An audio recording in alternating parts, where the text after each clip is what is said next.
I'm back!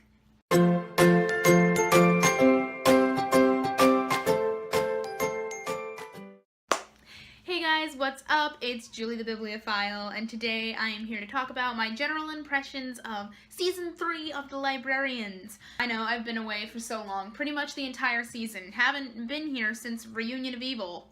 If you saw my most recent upload, you'll see I did a little explanation of what happened as to why I was gone for so long. Basically, I was just going through a lot of stuff with being busy with college and also a lot of personal stuff, kind of in a funk for a while, and then once I had gotten things rolling again, I was so far behind on my vlog uploads that I thought it didn't make any sense to continue and post them all, so I thought rather than that, I would do one video at the end of the season about my general impressions of Season 3.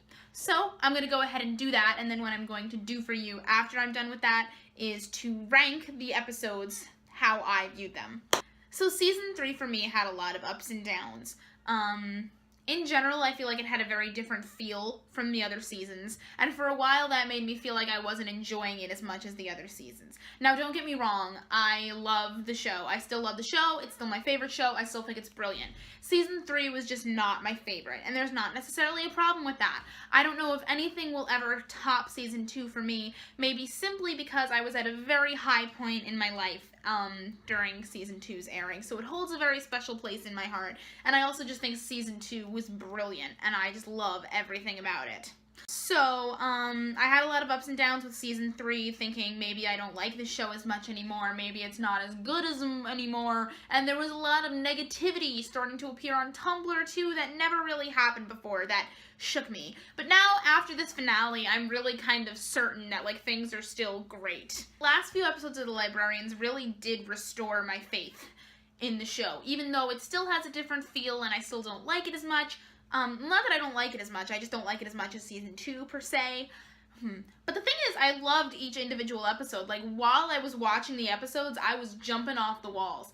I just think, in general, Season 2 and Season 1 connected themselves better as a whole plot. While Season 3 was really good, and I loved each individual episode, I did sort of feel like that Season 3, like, it's like each episode was like its own season. Each episode was its own story, right until the end. So, like I said, I had my issues with Season 3, but in general, it's still my favorite show. And the episodes as episodes themselves were wonderful, and we really got some wonderful things out of this season that I didn't know if we would ever get in the show in general, including, but not limited to, just such a gorgeous development arc for Flynn that I'm going to get to because this went to new leaps and bounds for me after this season. Some of the most gorgeous even Flynn stuff I have ever seen, including, like, Flynn possibly almost proposing. We still don't know. We have Jacob admitting that he trusts Cassandra, which while Cassandra was low this season, like, this trust thing happened, and I'm just, oh my god. We also got a backstory for Ezekiel. We got a romance for Ezekiel, and a canon confirmation that Cassandra is bi. So, it was a good season. It was a good season, you guys. Good things happened. It could have been, like, connected better in general, but good things happened, I think, and I'm happy. Especially after the finale. I thought the ending to the finale last night was great. I loved the finale. I was jumping up and down. I cried so much. It's not even funny. I was screaming. And I knew, even though we had this threat of a major character death, and I was scared it was Flynn, once they started mentioning Flynn as the major character death in the show, I was like, okay, they're kind of making it too obvious that it's him for it to actually be him, because if it is him at this point, there's no plot twist.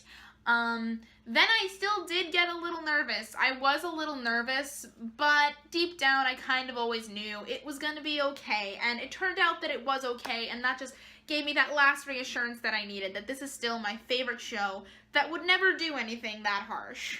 So I want to talk about my favorite element of this season.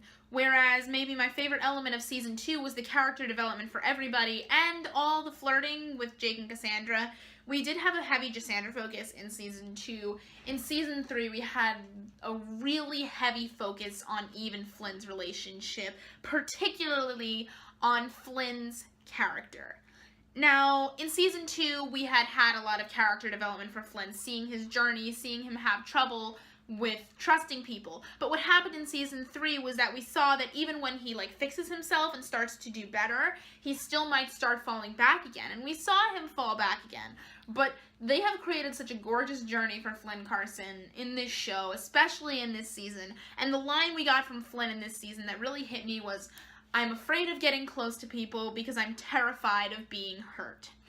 And, I mean, that line hit home to me for a lot of reasons, personal reasons, but really I started to think about, I wrote so much about that line, I analyzed that line so much, thought so much about Flynn, and how if you look into the movies, all the way into the movies and the rest of the TV series, you'll see how basically everybody Flynn ever got close to in his life, whether intentionally or not, he was hurt by them. His father died and his father wasn't around, his mother died, Judson died, Charlene ran away now, was missing, Simone died, Nicole left him, Emily left him, his uncle was a dick, Katie left him. So really, Flynn has no experience with someone loving him and then not giving up on him, or dying. So of course he would be inclined to be afraid when he's getting this love from Jenkins and the Litz, and especially Eve,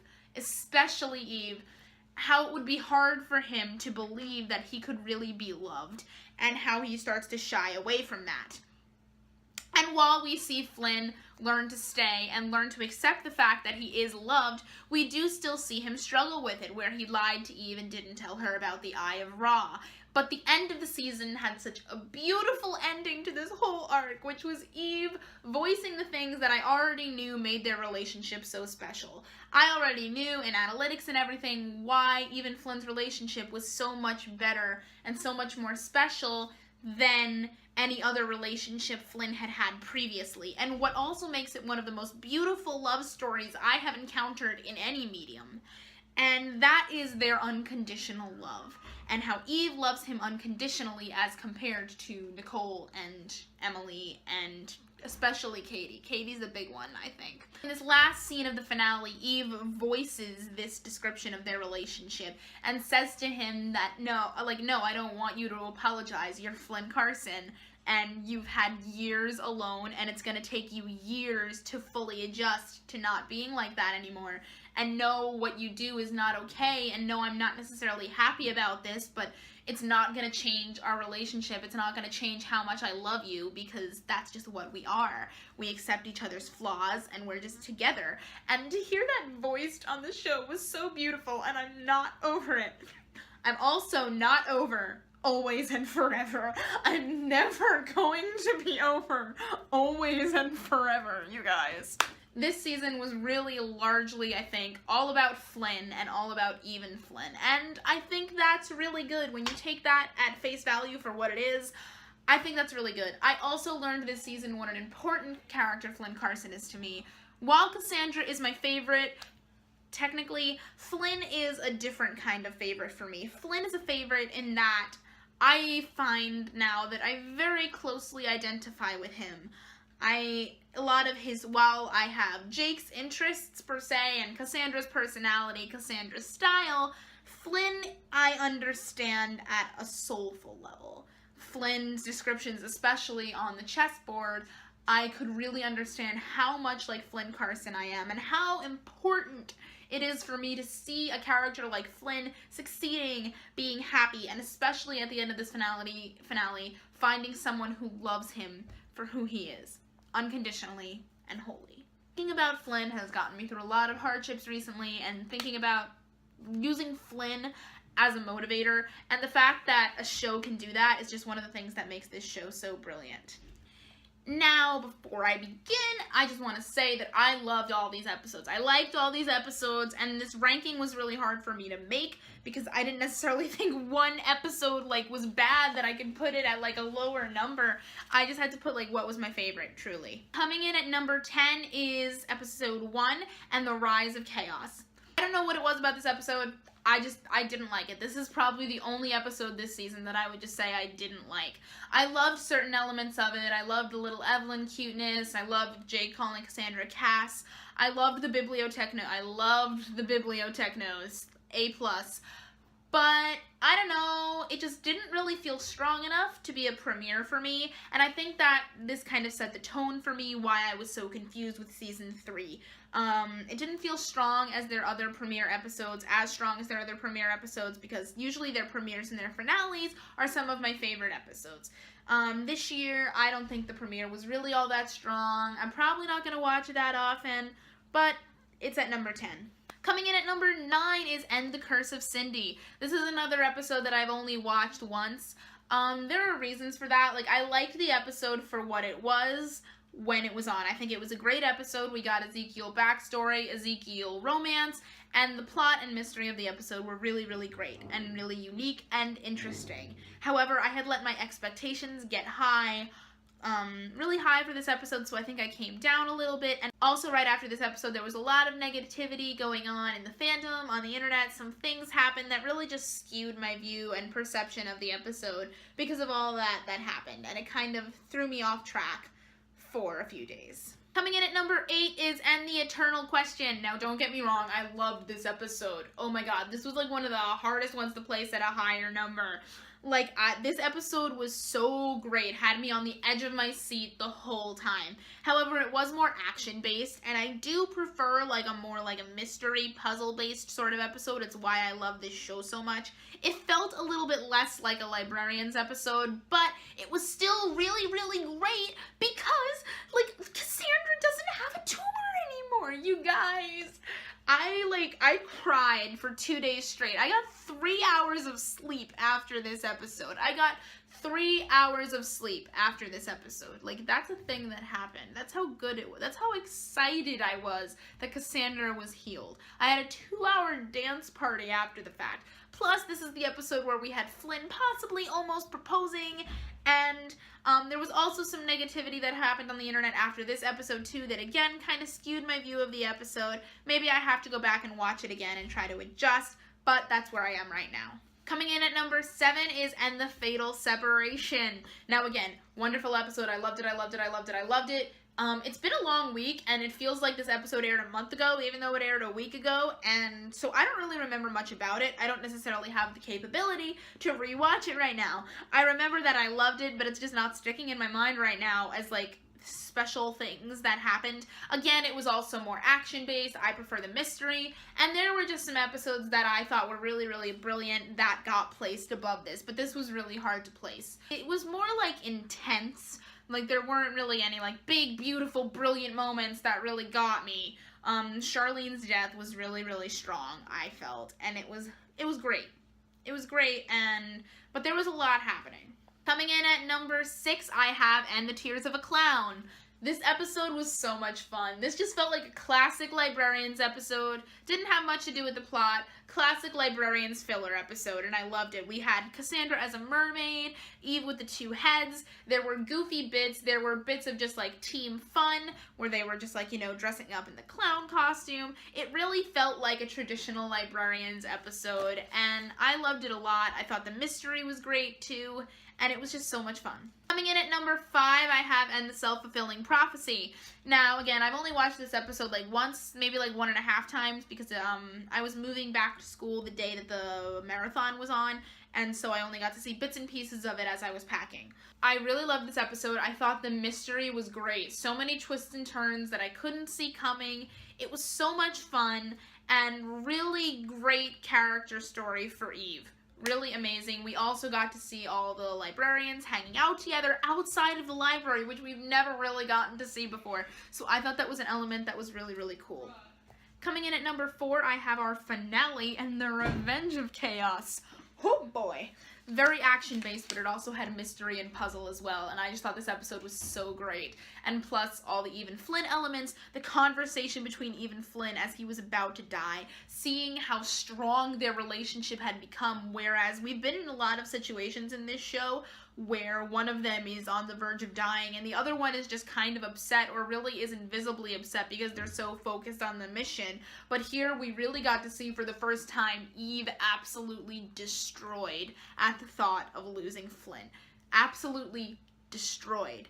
And what you would expect emotionally from half of a couple if the other one was dying. And I think that shows us how far their relationship has come, more so than anything in this season. And then we have Flynn saying, "I love you always and forever." There was just the bit of her, like, just kissing his cheek after he lived because she was so happy, and just drowning him in kisses.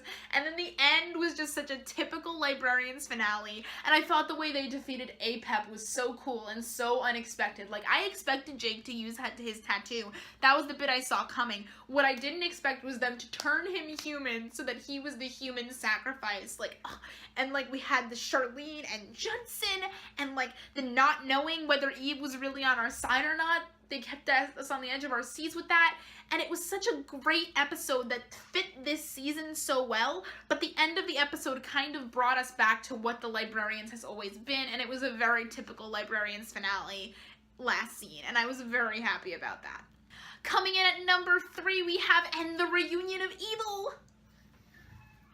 Now, I don't know why this episode is not my number 1. I don't know why there were episodes that I liked better than this, because I really don't have reasons, but this episode was just, I have an episode review on it. It was all about Cassandra. So much happened for them. We found out that Jake trusts Cassandra. We got a reference to that old line of, "I knew you thought I was sick," and I never thought that would come up again. Such great development for them that I thought was going to lead to romance this season. It ended up not, but I really did love the episode at the time. And seeing their relationship development, whether that be romantic or through a friendship, was so important and so brilliant and so beautifully written. This episode was just so beautiful, and the mystery was so much fun too. Coming in at number 2, we have "And the Trial of a Triangle." This episode was absolutely brilliant. Absolutely and utterly brilliant. A masterpiece. Noah Wyle is a genius. Noah Wyle is absolutely brilliant. Because not only has Noah Wyle been playing Flynn Carson for like 15 years now, like it's a span of 15 years since the first movie came out, I think, and oh my god, not only does he know his character that well to have made him evolve and have played him for 15 years, but he knows his character so well to the point that he was able to write this episode that was all about Flynn. And that chessboard scene is one of the most brilliant and beautiful scenes I have seen on anything anywhere. I think the chessboard scene is probably currently the strongest scene of the entire series.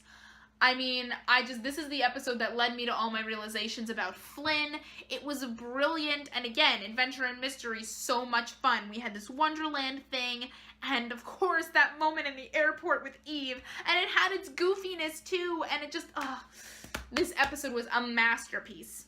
And finally, coming in at number 1, I have "And the Fangs of Death." I really don't know why this was my favorite episode. I really don't know. For all intents and purposes right now, Trial of Triangle and Reunion should be ahead of this. But I just love this episode so much. I've watched it so many times. And I really don't know why I love it so much, but I do. We had a look between Cassandra, like we're indicating that there might be feelings there. We had little moments between Eve and Flynn, and then of course that heart-crushing letter at the end, but that was also great to show how Flynn had regressed and developed, and that he was still leaving, but he wasn't leaving on bad terms. And the mystery was so much fun, and there was adventure too, and I just loved this episode a lot. Okay, that is it, my lits. I am happy to be back, and I'm going to be seeing you now. But before I go, I'm going to give you a little sneaky peek of what's to come from me. Until then, I will see you next time. You can follow me on Twitter, Tumblr, Instagram. All links are in the description. We're back to hiatus, and I don't even know how to handle it. Oh my god. Leave me your thoughts and opinions about Season 3 in the comments below. Please keep it as amicable and as positive as possible. Just for my personal reasons, I really cannot be reading a lot of negative comments about the season right now. But let me know what you thought about Season 3 in the comments, like your critiques, but again, keep it like, you know, like constructive criticism. Constructive criticism you might have, your favorite things, what was your favorite episode. Please remember to like and subscribe. Love you, bye.